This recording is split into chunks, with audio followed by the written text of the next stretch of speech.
শেখ হাসিনার ভারত থেকে ভাষণ। এই ভাইরাল ভিডিওটি দেখে আপনি যে ভয়াবহ সত্য জানবেন তা চমকে দেবে। আপনি সোশ্যাল মিডিয়ায় সম্প্রতি একটি ভিডিও দেখেছেন যেখানে দাবি করা হচ্ছে যে সাবেক প্রধানমন্ত্রী শেখ হাসিনা ভারত থেকে একটি ভাষণ দিয়েছেন এবং স্পষ্টভাবে বলছেন, আমি পদত্যাগ করছি না। এমন একটি ভিডিও তোলপাড় সৃষ্টি করেছে এবং অনেকেই ভাবছেন এটি কি সত্যিই ঘটেছে। তাহলে জানুন এই ভাইরাল ভিডিওটির পেছনে লুকিয়ে থাকা চমকপ্রদ রহস্য। ৫ আগস্ট ২০২৪ সাল, এই দিনটি ছিল বাংলাদেশের রাজনৈতিক ইতিহাসে একটি অত্যন্ত গুরুত্বপূর্ণ মুহূর্ত, যখন ছাত্র জনতার গণঅভ্যুত্থানে আওয়ামী লীগের প্রায় ১৫ বছরের শাসন শেষ হয়ে যায়। সেদিন শেখ হাসিনা দেশ ছেড়ে ভারতে আশ্রয় নেন। কিন্তু সম্প্রতি সোশ্যাল মিডিয়ায় একটি ভিডিও ছড়িয়ে পড়েছে যেখানে বলা হচ্ছে যে শেখ হাসিনা ভারতে বসে একটি ভাষণ দিয়েছেন এবং সেখানে তিনি পদত্যাগের প্রশ্ন অস্বীকার করেছেন। তবে আসল সত্যটা জানলে আপনি অবাক হয়ে যাবেন। রিউমর স্ক্যানার জানাচ্ছে এই ভিডিওটি সম্পূর্ণরূপে ভুয়া এবং বিভ্রান্তিকর।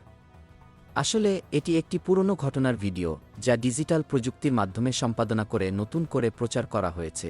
ভিডিওটির মধ্যে আপনি শুনতে পাবেন শেখ হাসিনাকে বলতে, তোমরা রাজাকার, তোমার বাবা রাজাকার, এটা তো তোমরাই করেছ, এমন কিছু বলছেন তিনি।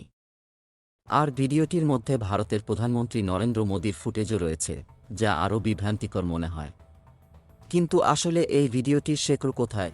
এই ভিডিওটি আসলে দ্য ডেইলি স্টার নামক ইংরেজি দৈনিকের ইউটিউব চ্যানেল থেকে এসেছে। ২০২৪ সালের ২-৬ জুলাই ক্ষতিগ্রস্ত বিটিভি ভবন পরিদর্শন করে যা বললেন প্রধানমন্ত্রী শিরোনামে একটি প্রতিবেদন প্রকাশিত হয়েছিল। সেখানে শেখ হাসিনা রামপুরায় অবস্থিত বাংলাদেশ টেলিভিশন ভবনে আন্দোলনকারীদের আগুন দেওয়ার পর পরিদর্শনে যান এবং গণমাধ্যম কর্মীদের সঙ্গে কথা বলেন। ভিডিওটিতে তার পরিহিত শাড়ি, বঙ্গবন্ধুর ছবি খচিত ব্যাজ এবং ব্যাকগ্রাউন্ড সবই পুরোপুরি মিলে যাচ্ছে। কিন্তু যে বিষয়টি আপনাকে অবাক করবে তা হল এই ভিডিওটির মধ্যে ডিজিটালি এডিট করা হয়েছে। ভিডিওটি এমনভাবে তৈরি করা হয়েছে যাতে মনে হয় শেখ হাসিনা ভারতে ভাষণ দিচ্ছেন, যদিও সেই সময়ের সঙ্গে ভিডিওটির কোনো সম্পর্ক নেই। বিজেপির লোগো সম্বলিত মঞ্চও ডিজিটালি বসানো হয়েছে। এখন প্রশ্ন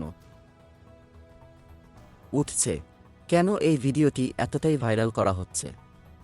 এর উদ্দেশ্য পরিষ্কার, মানুষকে বিভ্রান্ত করা, মিথ্যা তথ্য প্রচার করা এবং রাজনৈতিক উদ্দেশ্য হাসিল করা। সুতরাং যখনই আপনি সোশ্যাল মিডিয়ায় কোনো ভিডিও দেখবেন, সেগুলোর সত্যতা যাচাই করতে ভুলবেন না।